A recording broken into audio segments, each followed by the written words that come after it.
Raising edibles in the garden has so many benefits, and one of the biggest is that you can eat the produce you produce. We'll help show you how to grow your way to good health straight ahead on Great Gardening. Once the plant is infected, there really isn't anything you can do about it.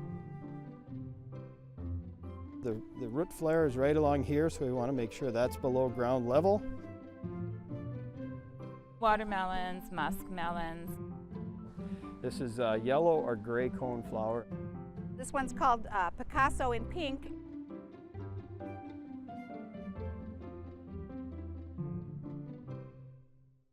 Hello and welcome to Great Gardening. I'm Pamela Fish. This week's program is about the so-called superfoods, those fruits and vegetables that carry components which are so beneficial to your health. Our garden experts are back to share their wisdom and advice on that and all kinds of things. We welcome Tom Casper, the president of the Duluth Garden Flower Society. Nice to be here. Thanks for coming, Tom. And Bob Olin, horticulturist and state and county educator. And we all know you're supposed to eat your veggies, but there are some things that are really more beneficial than people might realize. Well, I think that's true, and it's just in the last several years that they've started to uncover some of these. A lot of them are in the antioxidant category, and perhaps as this baby boom generation gets a little older and realizes they're not invincible, that there's more attention being paid to some of these compounds. Yeah, well, we'll tell everybody more about them in just a bit. We also want to remind people, our phone volunteers are standing by from the Duluth Garden Flower Society, Lake Superior Master Gardeners. They want to take questions from you about growing vegetables, plants, or flowers. So call them at 218-788-2844. That's our local number. Or call toll free if you're out of the area. It's 877-307-8762. You can also get a question to us by email. If you want to send an email question in, send it to askgreatgardening@wdse.org. Again, we're talking about superfoods and the things that you can grow to eat that can really be beneficial to your health. Now, would you say that almost anything you can grow would be good for you? I think in the vegetable garden you might say that. or fruits? Fruits as well. Fruits or vegetables, yes. That's what I meant. Yes, I know.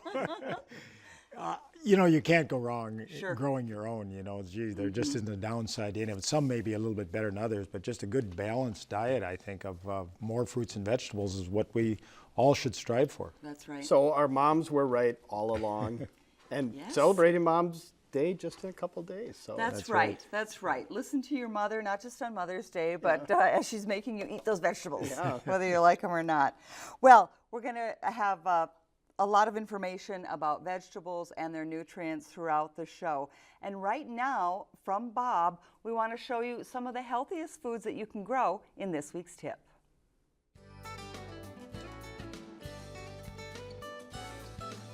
We can have a lot of fun growing edibles, but until we actually consume them, then we're really not making a lot of progress improving our nutrition as a society as a whole. We can grow greens so easily, they're inexpensive, they're very productive, they don't take a lot of space, and they're extremely nutritious. All of these real deep colors are just laced with a lot of the antioxidants, the vitamin A, of course, as well as the many of the carotenoids and other pigments which are noted for their disease protection and preventive capacities.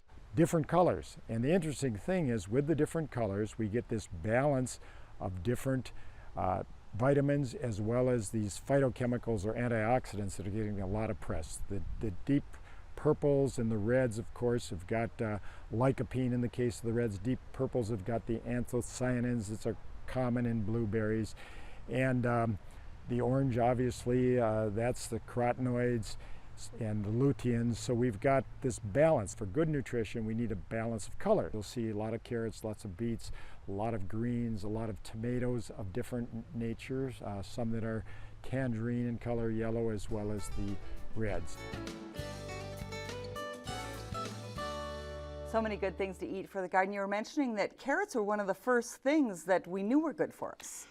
Well, yeah, for a long time we've known that the beta-carotene that's in carrots was good for us, but some of the yellow carrots contain a compound called lutein, at least that's the common name, and that was the first phytonutrient to be isolated and actually published as a preventative, disease preventative, prevents adult onset blindness. And now, of course, the industry has kind of isolated some of these things. They want to put it in tablet form, but really it needs to be in the actual natural form to get the maximum benefit and also to avoid the possibility of overconsumption. Obviously, and it tastes so much better too. And I want to talk a little bit about fruit because there's one in particular, the cantaloupe, that has really some really great benefits. Really does. A nice balance of vitamin A in this case, some of the antioxidants, vitamin C. And last year when we had such a warm season, we thought we'd be growing great cantaloupe easily. It's still a little bit of a challenge for us, but locally grown cantaloupe are delicious. Very and nice. You say overall that the cantaloupe is the one that has the greatest balance. Greatest balance of the most nutrients in the fruit category. And in the vegetable category, it's really broccoli, which has this broad balance. Everything has one or another that's maybe a little bit highlighted, but certainly broccoli. And broccoli does contain sulforaphane, which is an actual anti-carcinogen, again, another compound that's been isolated, and it's been determined that it does work as a protectant against disease. And cancer in particular, right? In that case, sulforaphane and is related to cancer prevention, yes. The one that surprised me, and we talk about surprising superfoods, because potatoes, you know, we've always heard that they're not so great for you. I suppose it's the butter and the sour cream. But these are really good for you, these colored potatoes. Yeah, anytime you've got these pigments, it's a pretty good indication that they contain these phytonutrients, antioxidants, and we're seeing more of the highly pigmented potatoes. Potato in general is more nutritious than people realize. It does contain quite a bit of carbohydrate, of course, so if you're diabetic, you have to include that as a carbohydrate, but it's really a very nutritious, underrated veggie, and now that we're getting some more of the pigmented varieties, it's even more nutritious. All right. And certainly great to cook with and even eat raw, and Bob has mentioned some of those as well that really add a lot to our diet and to our nutrition. So there's really no reason why folks aren't eating lots of veggies, even if they don't like how they taste. So. Right, right. And especially if you're growing them, you know, double benefit. And you know, the great thing, if you grow it, you're going to cook it. And that's the next big phase. You grow your own, cook your own. We're getting back to what we did 30 years ago. Well, we're getting questions from our viewers already, and so let's start with some of those. Betty in Saginaw has a small oak tree that's been girdled by mice. Is there anything I can do to save it? Probably not. If it's complete encompassing, it's probably not mice, it's probably voles, or even rabbits have done a lot of damage to those in the past. So if it's completely around, her best option, as we've talked about in the past, is really to probably cut it down, remove it, plant a new one, and certainly, as we've talked about, protect it next fall with either a wrap or a plastic sleeve or something like that to keep those away. So. All right, that one's done for, so time to get a new tree. Okay. Well, Dave from Duluth has apple scab, wants to know how that should be treated. And do you need to clean the fruit and leaves from around the ground? Oh, it's always a good idea to clean up anything that falls to the ground, because this is where all of the spores are, all an inoculum for future years. But scab will blow in, and if environmental conditions are right, you're always going to have a problem. We do have a couple of compounds that can be used. They need to be used as protectants, though. Just as the leaves are unfolding, so many people wait till they see the disease symptoms before they apply some materials. But you can be a little careful, always read the labels. If you like to do this, Cap-10 would be one of the active components. It is labeled for all edible apples, but go early with it so you've got protection rather than when you see the symptoms. Okay. Here's a question that was mailed in from Margaret. Not sure where she was writing from. Oh, Bovie. She says that if I take cuttings from impatiens that I started from seed, will the cuttings branch out if I pinch them back? Yes. Okay. So explain that, though. I'm not totally clear on her question. So she's growing some from seed. She's going to cut them and try to root them, and they do pretty well rooting, although they're better from seed. But if she wants them to really branch out, she's going to need to clip the tops or pinch the tops. So. Okay. But that should be fine. All right. Great. Good luck with the impatiens. They're always beautiful. Diane from Sturgeon Lake says, I planted 5 cedars a year and a half ago. They're 6 to 7 feet tall. In October, I fertilized with spikes, and she says they're turning brown on the ends now. Probably doesn't have anything to do with the fertility, but as a general rule of thumb, we really don't want to fertilize any landscape or deciduous trees in the fall of the year. That should be done in the spring, just as things are opening up. And the reason that may not be a component, a lot of these spike materials, there probably isn't the distribution of a lot of nutrient there anyway. Okay. So if you're going to fertilize spring of the year, they're not heavy feeders. The browning is winter injury more than anything else. And in most cases, cedar will grow out of that.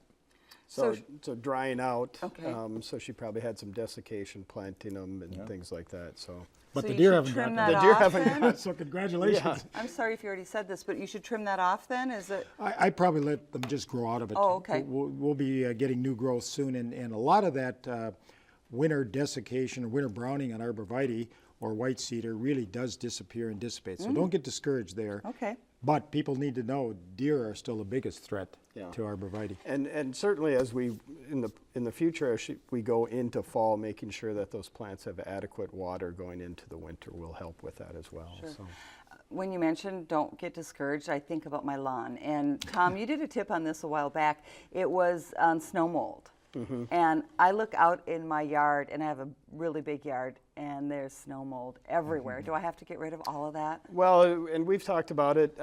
It's pretty easy to go out and just, depending on how big your yard is, but go out and gently rake it, break up the webbing, so to speak, and that will easily control that. That's the best thing to do. Generally, it isn't going to Kill it? destroy your lawn, but Okay. it may create some patches in your lawn. So you're better off if you can go out and raking it. I actually had a problem with it. I use my leaf blower. Oh. It's enough to break it up as well. So Can I borrow that? yes. The good news about the snow molds is they're not nearly as aggressive or as damaging as they appear. Right, exactly. All right. Mary from Ashland says, what diseases might attack my pear tree? Oh, she's got lots of things to pick from the scab. The two big ones we're most concerned about, scab again, can be the same kind of an issue, and then fire blight will also attack prunus, and cherry knot fungi will also attack them. So I think there are a number, but not so many that I would be discouraged from growing her pear tree. Should be okay. And one of of course, we've talked, I keep referring to the past. I am looking to the future, but she certainly won't want to do any pruning any more and should have finished that up if she needed to do any by now. So she'll want to wait till next winter to do any kind of pruning on it, which helps control fire blight or the problems with fire blight. So. Yeah. Okay. Time for one more before we move on. Diane in Duluth wants to know, are we going to have to protect our plants from cutworms this year? Because we should have last year. Right. I don't think we're going to have the variegated cutworm. There are like 20 or 30 different subspecies. We always have a problem with the climbing and the dingy cutworm. So tomatoes always should have a collar that you want to put around the main stem, and that needs to extend both below the soil line and above, and you can just wrap it in newspaper when you're transplanting. But every year we have that potential threat. But last year's problem, hopefully, should not reappear this year. That was a good thing about that nasty winter we had. Yeah, yeah. And there are a couple natural controls that contain spinoside, which is again naturally occurring that really the cutworms will feed on and destroys them naturally. So there are some And products. it's called spinoside. Yeah. Okay, good to know. All right, well, we're going to move on now because we have more to talk about superfoods. And in this week's tour, we take you back to Brule River Farm, where they grow numerous nutritious crops, including some of those healthiest of greens, the kale and spinach. I'm Sue Ann Dumke, and this is Brule River Farm. I'm Dave Dumke. We are very diverse here, and that's one thing I would recommend to anybody who's doing even a small home garden, because we might have one thing that completely fails, but we're going to have a few other things that are going to do pretty well.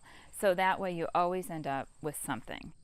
Well, what we have tried to focus on is succession planting, so that when nobody else has something, we're able to offer that at the market, because it's, still in demand. People want it. You just have to focus on making a point when you're so busy picking and packing and going to the market, to take time to get stuff planted.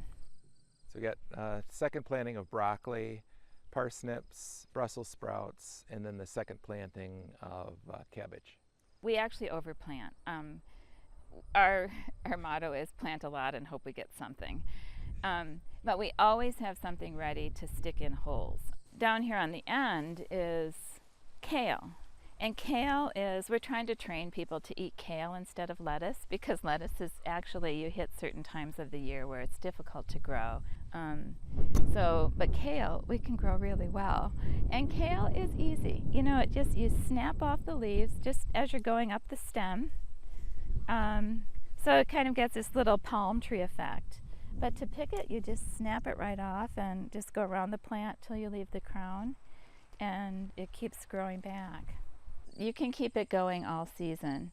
You have to kind of watch. It might go through periods where it gets a little tough, and just keep snapping those off. If they're too tough to use, just don't use them. The first kind is called Toscano, and then in the back, that variety is called Winter Boar. And for nice, beautiful, curly kale that holds up really well, it is the best variety. But if you leave it go and take care of the plants, as best you can, once it gets to be cooler weather, it'll sort of revive, the flavor will get better. When it goes through a frost, it actually gets sweeter. We have some spinach. Spinach is one of those vegetables that we'll cut it now it'll be cut for the fall, but I'll also leave the plants in the ground. And you can be fancy and mulch them, but we don't. We just leave them there, and they actually grow back in the spring. And the spring spinach is just the best. It's very sweet, it's tender, it's just wonderful. Everybody likes the farmer's market. I mean, it's a good thing to have in a community. It's a good symbol of health, and it's a gathering place.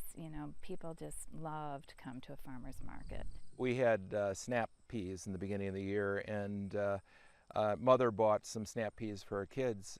And the kids, I don't know if they've ever had really fresh snap peas before.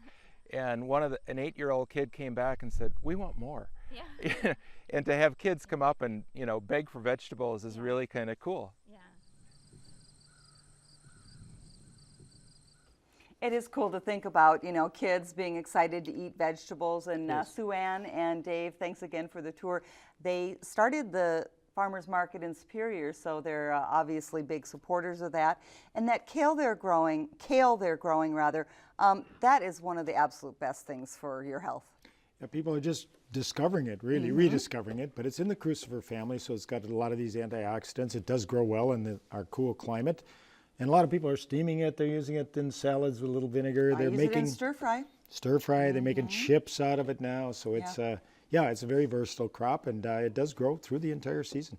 All right. Well, enough about vegetables, Tom, for a minute. Let's talk about some flowers, because you brought in some lovely things for us. Yeah, we've got a couple, with Mother's Day around the corner for folks who are thinking about all the moms I know love flowers. Yeah. So I brought in a nice combination with the Royal Velvet Petunia and the Mini Vein, really outstanding. And then we have a tree peony, and becoming very popular. What a great peony that is. Yeah, it's just gorgeous. Yeah, so really lots of choices as well in flowers. Of course, not as good for you to eat as vegetables, but certainly good for the soul. Yeah, and definitely. that impact that flowers have in our lives is a beautiful thing. It is. And thanks to Engwalls for providing the flowers for the set tonight. All the garden centers are open, and get out there and take advantage and bring some beauty home. They got out to a little bit of a late start, and so many of these are local businesses, and they do such a nice job. They provide so many resources for the community, so we got to get out there and support our local green industry. Well, let's answer some more questions from our viewers. Sandy from Fish Lake wants to know, how do I get rid of Colorado potato beetle? Ooh, there's a challenge. The first thing I would suggest is, with your potatoes, keep moving and then isolate them. I would have a separate potato patch, maybe broken up with windbreak, trees, or something else like that. Once you've got them, some of the over-counter products, 7 is a product that was used for a long, long while. There's so much resistance there, it's kind of difficult. So hand picking on a small plot is still probably one of your very best options. And there are a few other compounds available, but I'd try to avoid it if you could. Hot, dry years can be tough on Colorado potato beetle. Okay. And they're delicious as well. They add a little protein to it. They add a little protein. A little protein, okay. Just mix it in the potato. Okay, Shirley from Superior wants to know, where's a good place to get wood chips cheap? Well, certainly any of the local garden centers will sell wood chips, but if she's looking for bulk, she may want to contact one of the tree services in town who oftentimes, as they generate those loads, have an opportunity and will sell them to folks. So contacting a local tree service, seeing if they'll help them out. So. And here's somebody looking for an inexpensive place to buy straw bales to plant in. I wonder if they were at your seminar for straw bale planting. We started something there. Yes. And, inexpensive probably won't happen this year. Next year, when the world realizes if we're successful growing in straw bales, I think there'll be much more straw available. But they will be available at lawn and garden shops. But bales are not going to be inexpensive this year. Okay. Jan in Hermantown wants to know, what's a good cold weather crop that is nutritional and can be planted right now? You know, right now I'd be putting spinach in the ground because it'll jump out of the ground, the soil temperature warming a little bit, and you'll have just a tremendous fresh salad green within another 2, 3, 4 weeks. So I'd be planting spinach, some of the lettuces, but right now you get one shot, and spring spinach is really the best. Yeah. What, a Swiss chard maybe, or a kale, or does that going to have to wait? The chard, they're going to grow slower, okay. And the Swiss chard will take a while, but it will be retained, and it'll take the heat of the summer, so that's a good substitute. But for that real nice green fresh salad, right? Swiss chard's great. You can use it as a fresh leafy green, but it's usually steamed, so it's a little bit different. Yeah, and certainly spinach is, like Bob mentioned, one of those things that later in the season is not near as tasty. So getting it in early before the heat comes. As Sue Ann pointed out as well. Okay, David from Duluth wants to know, is it possible to eliminate crabgrass without totally digging up the turf? Boy, that's something that we all kind of struggle with. Yeah, you know, we never had crabgrass before, so as things warmed up a little bit, it crept into the area, of course blew in. It comes from seed. It's an annual, and the key really is there are some what we call pre-emerges that go down, so you can get crabgrass controls. This will prevent the weed seed from emerging, but then you have to be very deliberate about mowing that lawn. You never want to get a seed head to form, because once the seed heads have formed, then you've got this recurring problem year after year. So, and so some folks may not see crabgrass as a problem. They may look at a lawn and it's green and it's full of variety and all sorts of different plants. So there may be a opportunity for some tolerance of it as well. I have a lot of really pretty yellow flowers in my yard. They do get puffy and float away. You know, one thing, if I may just interject, we did a little session on bee-friendly lawns, BEE, and was just recently a report issued, USDA, EPA, and colony collapse disorder and what might be causing it. It seems to be multifaceted. But one thing we can do as gardeners and as homeowners is to plant pollinators, anything that actually has a flower. And this provides the habitat for bees, which is one of the problems, this declining habitat as we suburbanize everything and as we go to monoculture crops. So we can do some things there. There you go, plant more flowers. Okay, Maria from Duluth wants to know, what do you do about deer in the garden? We have to have that question every week. Every week, and certainly we've talked about all sorts of different options from, and I'm not going to point at Bob and say fencing, that's not fair, but certainly from fencing to sprays to pellets to sprinklers to all sorts of different products that are available for folks, and with a variety of success. So really finding what she's comfortable with using and use it, and maybe even changing up some of those things so the deer never get used to it. And as we've talked about, it's really about getting that down early. So the deer okay, we're running out of time, so I'm going to go. I want to get 2 more questions in because they're kind of interesting. Tammy from Duluth just returned from Florida and said there won't be very many impatiens because of some disease out there. Is that going to translate up here too? Have you heard about that, Tom? Yes. Yep. And so are we going to have a shortage of impatiens? Well, they're talking that the industry has really cut back on it, and it's a downy mildew. Oh, okay. And there is the industry has seen some problems while they're growing it. There are local sources for it. So yeah, we saw the disease last year for the first time. It was very aggressive. I would probably hedge my bets and plant a diversity of annuals. Maybe still some impatiens. And then really quickly, Linda from Duluth wants to know, can I grow bluebells in Duluth? Are they annuals? Virginia bluebells are a perennial. Okay, so and you can grow them in Duluth. Yes. Okay, great. Well, That's all the time we have for questions right now, and we know that right now is kind of an anxious time as we await our spring and summer blooms here in the Northland, but we still have pictures from last summer. Here's this week's Grow and Show. This picture of the lupins swaying in the breeze near her Two Harbors home has Michelle sending wishes for a speedier return of summer. We're with you, Michelle. Rodney Aho of Duluth has had these geraniums for many years and successfully winters them over by putting them near south and east-facing windows inside until the warmer weather welcomes them back to the outdoor pots and window boxes. And Peggy Carlson of Duluth caught this fast-moving hummingbird moth as it fed on nectar from the flowers of her weigela last summer. If you have favorite photos from the wilds of your yard or garden, email them to greatgardening@wdse.org or send to 632 Niagara Court, Duluth, Minnesota 55811. Okay, and keep those pictures coming in. They are beautiful, and we thank you for those. Real quickly, a couple calendar items. If you want to know more about soil, here's your chance because Bob's taking a group on a peat tour.